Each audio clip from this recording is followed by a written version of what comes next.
the word numb is kind of the way that I would describe that year, where literally I was working 60 or 70-hour weeks, and I didn't make time for anything else but work in my life, right?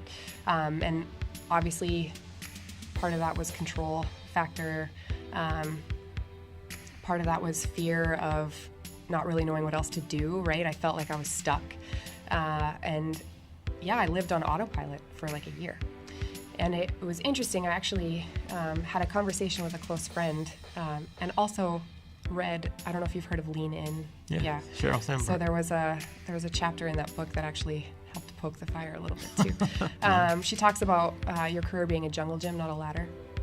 That was the first time that I'd ever, that concept of, right? It kind of all fits into the theme of it's okay to change direction. That's not going to set you back 15 years, right? True. Yeah, and so I think that's kind of what got me through it, was those two things. It was like somebody saying, it's okay to try something new. Welcome to the Amani Experience Podcast. In this podcast, you will experience wisdom, advice, and stories from creatives all over the world. Your host is Amani Roberts, who is a DJ, music producer, professor, avid book reader, and developing salsa dancer. On the show, we love to share the stories of creative professionals, especially people who've gone from the corporate life to the creative life. Once again, welcome to the Amani Experience Podcast. Welcome to episode 21 of the Amani Experience Podcast. This episode we have Ashley Huisman from Anaheim Studios. My favorite part about this interview is just Ashley's definition and perspective of fear. It's really good. Thank you very much for listening. Make sure you subscribe and rate the podcast. And to the show we go. Welcome back to the show. I'm going to read our guest bio for today, and then we'll get right to the show. Our guest today is the Director of Operations at Anaheim Studios, a full-service video production company specializing in commercials and branded content. Before joining the Anaheim Studios team, our guest received a Bachelor of Science in Mechanical Engineering and worked in both the renewable fuels and oil and gas industry. She has lived in Los Angeles with her husband and business partner, Aaron, for close to a decade.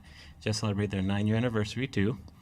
In addition to running the studio, she loves beach volleyball and reading a good book with a large glass of red wine in hand. I would like to welcome Ashley Huisman to our Amani Experience podcast. Thank you very much. Extra large glass of red wine, please. Thank you. We can get you one right now if you want. That would be awesome. Cool. So we love to do a geographic check-in before we start. So right now we are in Manhattan Beach, California. Yes, we are.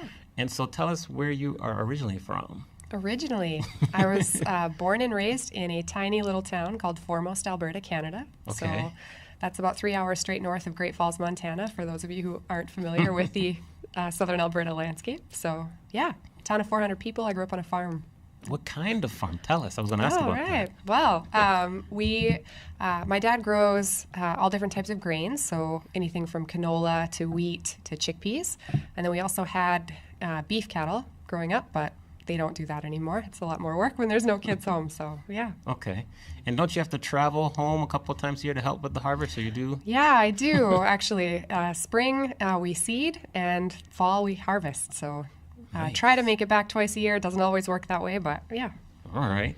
And so I'm pretty sure you're the first Canadian guest on the show, so congratulations. Hey, shout out to Canadians, yeah. Well done. So tell us, our theme here is we talk about people who used to work the corporate life and then went on to the creative life. So I know you worked in corporate life for what company? Tell us again what company you worked for. Sure. So actually, I worked for two different engineering firms. Yes. The first was called Interstates. I worked there for 2.5 years right out of college. So that's the renewable fuels company. So they designed ethanol plants, biodiesel plants in the Midwest. I went to college in Iowa. That's where that whole thing happened. And then I moved out to LA and I got a job for a company called Thorco. So they use specialty valves in the oil and gas industry. And so I worked there for about 6 years. Okay, so mechanical engineering degree. That's pretty intense. Lots of Yeah, math. pretty intense. I love math. Cool. Where'd you go to school in Iowa? It's a college called Dort College. Okay. So about 1,600 students. I think they're growing, but Northwest Iowa. Northwest Iowa. So from Alberta, Canada, to Iowa to LA. Yep, What's the difference from where you grew up to living in Los Angeles? Oh man, night and day. Let's see. I grew up in the middle of the prairies, Alberta, right? Iowa's kind of a nice stepping stone. So the town I went to college in had a Walmart, so it's kind of a step in the more of a city life. And then obviously Los Angeles, the weather's different, the people's different. You go from being somebody who's one of 400 people in a town, everybody knows each other, to nobody knows you in this giant city. It never gets cold, but it's definitely night and day. I never imagined I would live here. So. Yeah, many people don't. Don't you laugh when people are like, "Oh, it's so cold here"? You're like, yeah. Although I'm becoming one of those people, so it's terrible. I'm in a sweater and boots today, and what is it outside? It's like 65 degrees, so terrible. It's not so bad. No. What made you make the decision to take the leap from your corporate life, mechanical engineering, to the more creative, video production, video content creation life? Sure. It's actually kind of a complicated question. It was definitely not a simple decision. I'm not somebody who takes risks lightly. So, to go from mechanical engineering to digital media company is kind of a huge change. So, I think a lot of it was timing. So the company I'd worked at for 6 years, I'd worked my way up to upper management. I managed the West Coast offices. And I think I kind of realized the direction that my life was headed. And I didn't like that. I didn't like the direction it was headed. And my husband had actually started a startup video production company 2 years prior, and they were looking for a manager. And I was helping him kind of figure out a job description and realized this is my ideal job. So why don't we make the leap and kind of see what it looks like? So there's a lot of layers to that, but it's a good explanation. How many years has it been since you started? It was 2015, so we're in year 3. Year 3. And how do you use your previous expertise in terms of mechanical engineering to help out, and how is it beneficial for your current role? Yeah, sure. So engineering is all about problem solving. That's what they teach you in school, right? Because everybody's job is totally different. So they just teach you how to solve problems. And math is important, right? There's a lot of different sciences and stuff behind mechanical engineering, but ultimately it boils down to problem solving. So I realized that my favorite part of my job was looking at the different ways that people do things and making them better, right? That's the design side of mechanical engineering that I liked. And I loved applying it in the management side, with people as opposed to inanimate objects. So, I think with the experience that I had in management and the problem-solving aspect of my job, you go to a startup company, even though you're working with creatives, problem-solving is going to apply no matter what, right? And having somebody who loves math and spreadsheets has also been very helpful for them. So, I think those are kind of the two big things that I took with me. Good. Yeah. And in your opinion, it's really good to get your perspective because you've come from kind of outside the creative atmosphere and environment to now you're a creative professional. What's important for creative professionals to succeed in today's business environment? Sure. And it's funny that you say you're a creative because I think I've always had kind of a stereotype against the word creative, which I think it was more of a fear thing. You move to LA, it's a city of dreamers, right? Everybody's a creative here, and they all have this vision about where they want their life. They've had it since they were a little kid. At least that's what I thought. And I've never been that way. But you realize creatives are really brave, actually, and they know what they want in life, and they're taking risks. So maybe I fit a little bit into that mold. I don't know. You do. Parts of it. But, so your question about advice for creatives. Or just what's important for them to be successful. You already mentioned courage, so. Yeah. To me, that really was one of the reasons I made the leap, and I think the biggest thing is a lack of fear. You need to really remove fear from the equation as much as you can physically, right? Because fear, I think, prevents people from trying things, and I think it also restricts the creative process quite a bit. So if you let fear dictate your decisions, you're not going to be a successful creative. So true. Yeah. And what have you done in your business and yourself personally to kind of eliminate or reduce the amount of fear that you have when you're working on projects and going after clients? Yeah, that's a good question. I mean, switching careers was definitely a way to remove fear, right? I mean, I'm somebody who likes to evaluate the different options that are in front of you, but I think I've learned to make decisions faster So if you're somebody who just sits there and makes lists and comes up with all the different possibilities that could happen, it takes you 2 years to get something done. So you have to make a quick decision, not a dumb decision and not one that you haven't thought through, but sometimes you just need to act. So I think we've done that with clients that we go after. I think that projects that we've done, that's kind of a big thing. And the other is trying things.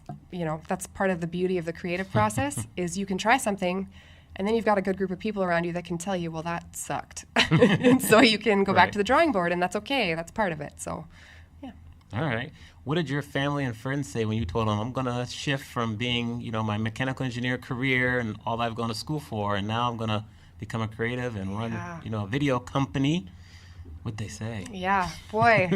I had a lot of different responses. I think the people that knew me really well were really excited because they had seen over the 6 years that I, you know, worked for an engineering style company in LA, that I was really only doing one thing, and that was encouraging the type A personality in me to just work harder and harder, right? So the people that knew me really well were very excited. So here's a chance for you to kind of broaden your horizons, try something new, grow something that's your own, right? Some of the other people that maybe hadn't been around for the past 6 years, I think were a little bit freaked out, right? It's like LA's rubbed off on Ashley. She's got to be like a creative dreamer because you can't be a practical person in LA. Go figure. So go figure, yeah. So I think, yeah, it was kind of a wide range. A lot of people thought I was crazy, but a lot of people thought I was crazy to work with my husband, right? Because who does that? Mm-hmm. And yeah, it's worked out so far. So far, so good. Mm-hmm. Yeah, were you worried at all about working with your husband? Or? Oh, yeah. Terrified. We laid some ground rules at the beginning, right? Okay. It was, okay, if this gets ugly, one of us has to quit. Okay. So, you know, that was important. Marriage comes first, right? And the other was let's create job descriptions so that we're a team, not one another's bosses. Because that, to me, is when things get hairy, right? So we've been able to create kind of a separate work environment where we work as a team, and we don't often have to tell each other what to do, so it works pretty well. Good. Well done. Perhaps some people will hit you up for advice on how to make that work. Yep. After you made the transition, say 2015, when did you realize that, okay, this is legitimate, it's going to work, and kind of we're off and running? Yeah, well, it actually took a while. So the first 3 months that I switched were some of the hardest 3 months of my life. I literally broke my arm the week after I left my corporate safe job. And so I was starting a new job, working with a startup company with a cast. I couldn't type, I couldn't do anything. We actually found out we lost our studio space that month, right? So, you know, I was like, what is happening? I'm Jonah jumping on a sinking ship. Good yeah, analogy. so, right. But I think I just lost my train of thought. Yeah. So Well, you were just telling us, like, when did you realize that, okay, this is legitimate, This is it. Yeah. and it's going to be... I'm just reliving. I'm reliving the You moment. think about Jonah. Yeah, Jonah. So I think it took about six months, right? So I was full of fear. You jump out of a creative, safe environment and you join a startup company. All your eggs are in one basket. You're your own boss. You're living month to month because you don't know what your income's going to be. It's you or nothing. And we made it through losing our space. I broke my arm. We had a couple big projects fall through. And 6 months later, we were still fine, actually. And when I think at that point, I realized, you know what? We can do this. And we actually have a lot more control than we think. And if we just work hard and stick together as a team and do what we know we can do, this is going to be really fun. So, yeah. There you go. And then why do you love what you do? Man, I've got a few different reasons I love what I do. So the reason I went into engineering, one of the reasons I went into engineering is because I love to understand how things work, right? And as a producer, I get to work with a lot of different companies and clients, and I get to understand what makes them tick, what they do. Every client, every project is different. I'm learning about different industries. It's a blast. I love that. You get to meet so many different types of people. It really broadens your horizons, and I love that. I also love that every day is different, meaning today I could be writing a script for a video. Tomorrow I'm buried in QuickBooks doing accounting, right? Every day is different, and that really does keep you going. You don't wake up realizing you've done the same thing every day for 3 years. I've been in that place. It's safe, but it can get really dull. So, yeah. Yeah, and then the next day you could be in like Hong Kong shooting a video. Yeah, which that's you've right. done recently, correct? Yeah, Tokyo. Tokyo. That was last year, I think we went to Tokyo. So that was a really fun project. We worked with an agency, Sweet Spot Media. Shout out to them. Went to Tokyo, shot at the Honda facility. That was great. So international travel. That's a huge perk. Working with your spouse, you can go all over the world and get paid to go all over the world. It's a write-off. Yeah, it's great. I love it. Yeah. What is something that scares you? Something that scares me. Well, failure is kind of a broad term, but I really do think that all of my fears kind of boil down to that. So we actually recently purchased a commercial building, right? That was a huge turning point for our company. So now we have a space that we're renovating. It's terrifying. So it's like you took your studio and you just moved it up to the next level, and you have all these plans, but you can also see the stakes are a lot higher, which means the fall is a lot harder. So that's probably my current fear, is picturing everything crashing and burning because we made this huge risk. Right. But yeah. Okay. So far we're doing okay. Yes. Why did you decide to buy the commercial building? What was the thought process? Yeah, there's a couple of reasons. I mean, obviously that does a lot to your overhead, which when you own your own company, that's a big decision. But when we lost our space, that was 3 years ago, right? We had spent a lot of money renovating it. And I think we realized at that point, okay, you can renovate something that you lease, and it's never really yours. It's a little bit lower risk, obviously, right? But why don't we build something that's our own? And then you're paying yourself, right? True. The rent is your own. Yes. And if you buy it in the right place, and we feel like the city of Hawthorne is going to do very well over the next couple of years, it's kind of like a little bank account for you. So. Okay. And it should, like March, April, right? You'll open the building, yeah, hopefully. That's the plan, the assuming everything go well. Sticks to schedule. So here we go. Yeah. All right. So in your industry, the video production, editing, kind of creation space, it's really crowded, especially in Los Angeles. Yeah, it is. What do you do to kind of get above the noise and rise above it and distinguish yourself and your company? Yeah, well, you're exactly right. I mean, we're kind of in the hub here. So you meet a lot of people that do, or at least in the space that we're in. I think what we do that sets us apart is we're not a video factory. So I think there's quite a few of those, especially now when you look at how easy it is to buy a camera, right? Because there's a lot of people out there that'll come out, they'll give you a price, they'll show up and they'll produce something that looks exactly the same as what they've done for everybody else. We take pride in really understanding who our clients are, what their vision is, their strategy, their brand, what they want that to look like, what their story is, and then let the creative look of the videos that we do match that and support that. So we really take a lot of pride in how that looks and how that process goes. And that takes a lot of front-end relationship with our clients, but that's really important to us. I think buying a space really is going to differentiate us. Okay. Good point. Because, you don't see a lot of video production companies at our size that have a brick and mortar like this. So we saw a niche in the industry. There's not a lot of places to film for an affordable price. So you have a lot of companies that are, you've got a lot of freelancers, right? And you've got a lot of companies that are massive that can afford the large studio space. There's not a lot of places in between. So we're really trying to hit that market, especially in the South Bay, because there's a lot going on here. So I think that's another reason, another thing that'll differentiate us. But yeah. So you mentioned how everyone has a camera and can kind of film. What's your thought on like technology and how the barrier to entry continues to get lower, and what's coming next? What are kind of your thoughts on technology and your space? Yeah, it is interesting. I think you'll always see the what I call the bottom end of the industry, which that maybe has a little bit of a negative tone to it, but I don't mean it in that way. I'm just talking about the less expensive videos, right? Cell phones now, right? You can get 4K on your phone. So Yes. you can get a nice looking footage from a camera that you can buy yourself, right? Consumer tech.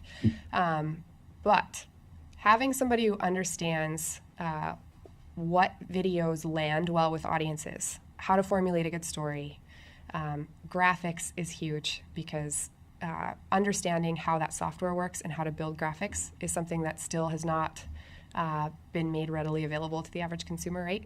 Having something that really is a cohesive product, when somebody watches it, they are excited and they remember it, right? And it translates the message. That's not something that I think a lot of your average people can do. You see a lot of people who do the DIY video and they maybe get something that looks kind of good, but you leave watching that video at the end of the video not really getting it, right? And I think that's the difference. And that's really where we're making our niche is that with companies that really want to differentiate their brand and make sure that their message hits home. So the bottom end of the market will continue to get cheaper, right? And you'll probably see a lot more video at social media continuing, it's continuing that way. Right. But I don't think that the high-end side is going anywhere. I think when you get a company that really understands that having a cohesive message is important and looking different, then kind of the bottom end of their industry is important. That's where we'll be. So. Nice. Now, I remember for MPI Southern California, you did our video series, a set of 6 videos, and then one video that was all together, and it was a huge success. We just, like I told you, we're still getting nominated for awards. We just got nominated for a major award a couple weeks ago. So that's awesome. Like you say, if you invest the money, it does very well. So thank you and props. I'm trying to get them to up the budget so we can use you again. So stay tuned for that. I appreciate it. Thank you. And then that. So. So how has failure or apparent failure set you up for later success? Do you have a favorite failure of yours? Favorite failure? That sounds lovely. Man, I mean, two things pop into my head. I'll start with the simple one. I remember the first time, this was when I first started at Anaheim Studios, right? And I'd always kind of prided myself in my writing, creative writer, kind of a passion of mine. I sat down with a team to write a script. And I thought it was going really well. And then I remember the guy sitting across from me, quite a bit younger than I was, just flat out told me, you write a lot of cliches. And I died inside, right? I was embarrassed. And then you leave realizing that, you know what? It's okay. I've got work to do, right? I haven't written in 6 years. You're not going to be good overnight. So you take swallow your pride, take some notes, right? There are people out there that are better than you, and you can learn from them. So it's all about continuing. If I would have quit then, well, yeah. We wouldn't be here today. No, we wouldn't be here today, exactly. So, yeah, that's kind of the first one that jumps out at me. Now, do you still write in cliches? No. Well, I'm sure they come out every once in a while, right? I think that's natural. It's like, oh, that sounds good. Wait, I've heard that before. Yeah, but, that's what you have a good team for. They can call you out on it, so, yeah. And then the second one that comes to mind? I think the second one that comes to mind is actually related to leaving the corporate world and going into the studio. So I think deep down, I knew that the path that I was on wasn't fulfilling, but I didn't know how to change course.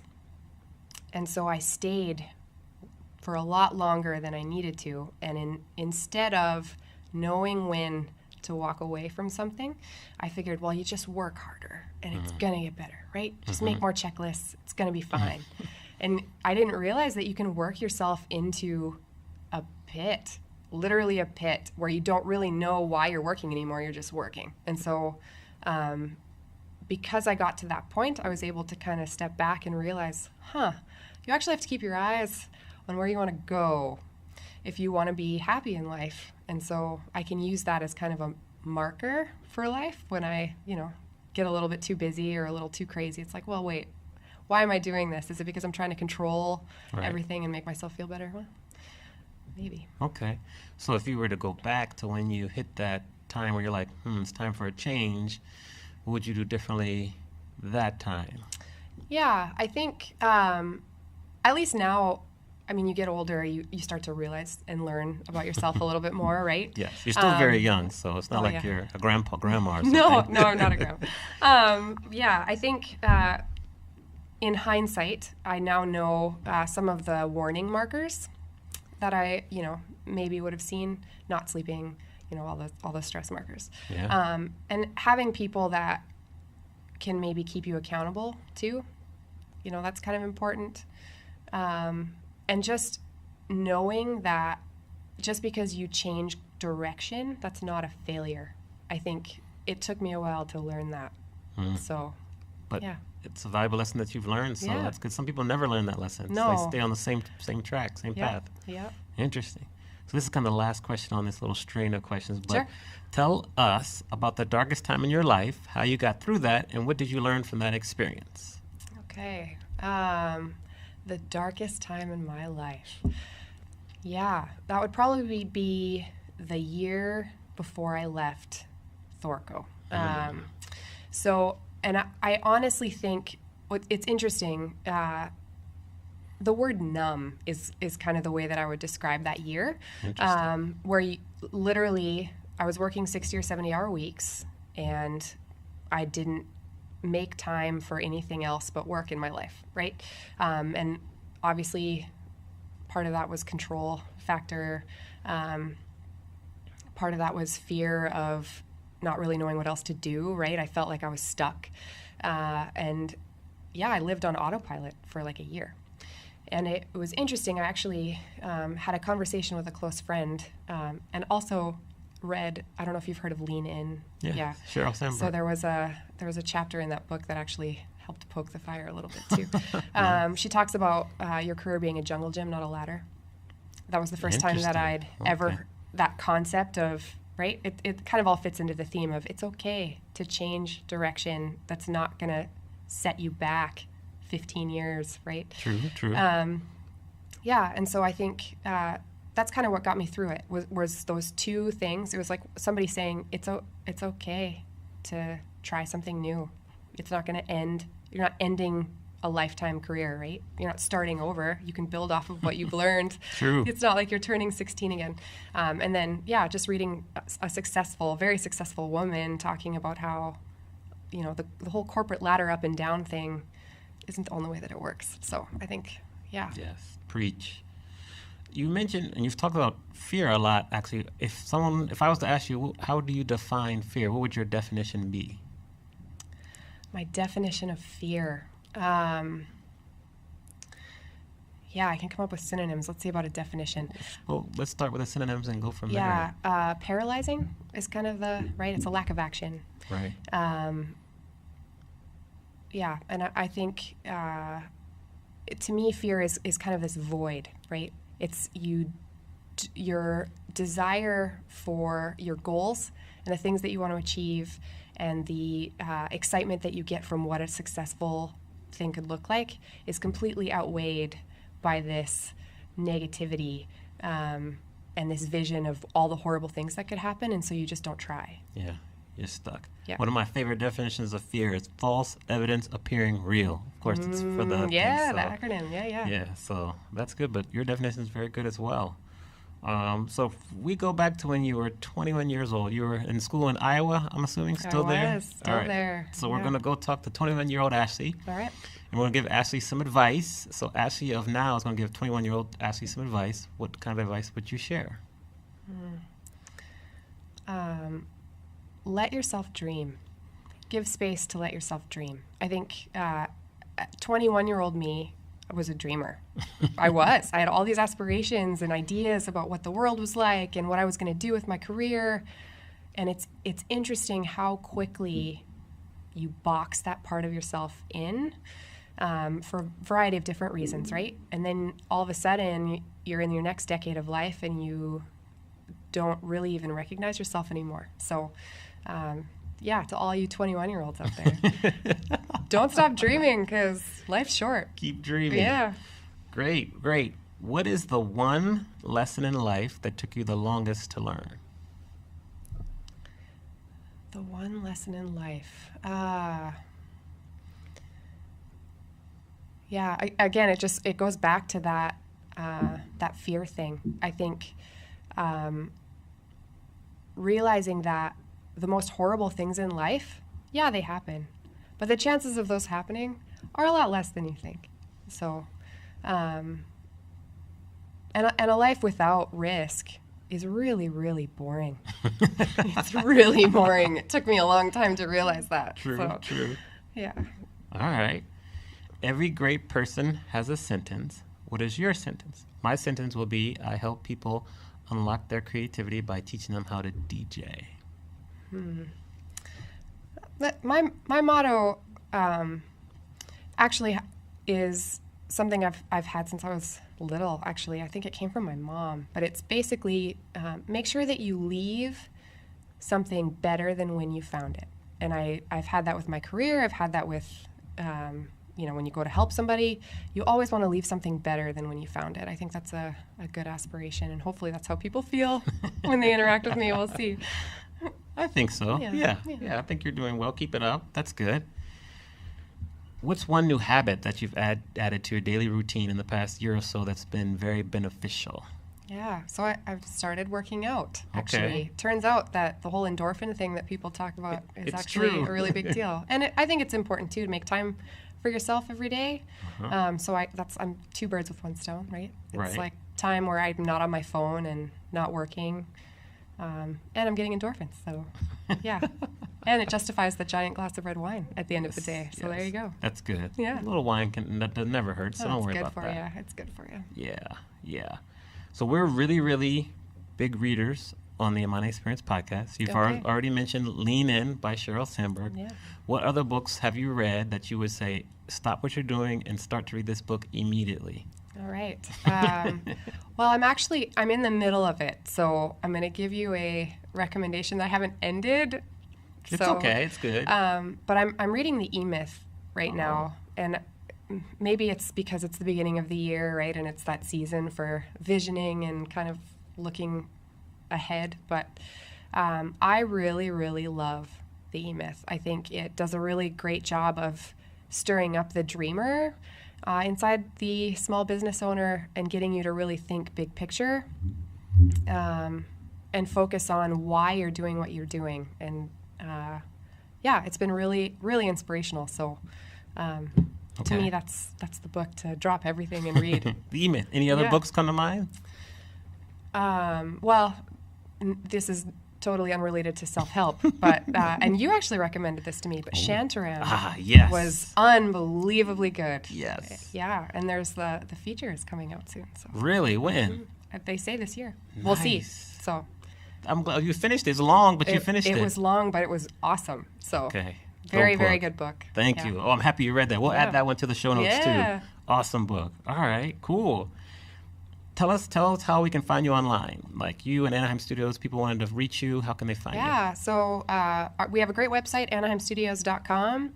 Our handle is at Anaheim Studios. Also, if you want to find us on Facebook and Instagram, my personal Instagram handle is at Prince, Prins _Tagram. Right. That's my maiden name, so that's kind of a shout out to a prior life. Those are probably the best ways to find us. So Great. And then where do you see Ashley in the next 3 to 5 years? the next 3 to 5 years, we'll have a studio space that is up and running. We're going to have a ton of events going on there, so I'm excited for that. We hope to have a feature under our belt in the next love 3 it. to 5 years. So we'll see. That's kind of a creative arm of our business we'd like to grow. So a full feature, short film, either or. What do you think will happen? Ideally, a full feature. Okay, so but- like a full movie, Mm-hmm. 2 hour, hour and a half, 2 hour movie. Yep.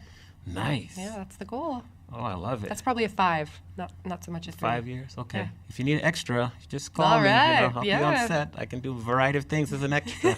All right. So thank you very much for being on the show. I love working with you. Like I said, we got nominated for that award with MPI Southern California. So the quality of your work is really high. You're also cool. We share our books together. So awesome job here. We love to let our guests leave with like a little bit of advice or wisdom in terms of, just looking forward. So with that, I'll let you leave with some advice and wisdom, and we'll see you again real soon. Sounds great. Thank you so much. You're welcome. What advice do you have for us? Wisdom. Oh, wisdom. Yes, share. Any last minute thoughts? Oh, I thought I was getting wisdom. No. Let's see. Last minute advice. I would say hug the ones you love around you. I don't know why that's been on my my mind and heart lately, but yeah, missing family maybe. So Yeah, far away. don't take them for granted. Agreed, 110%. Cool, great. All right. Thank you. Yeah, thanks, Amani. You're welcome. Thank you for listening to the Amani Experience podcast.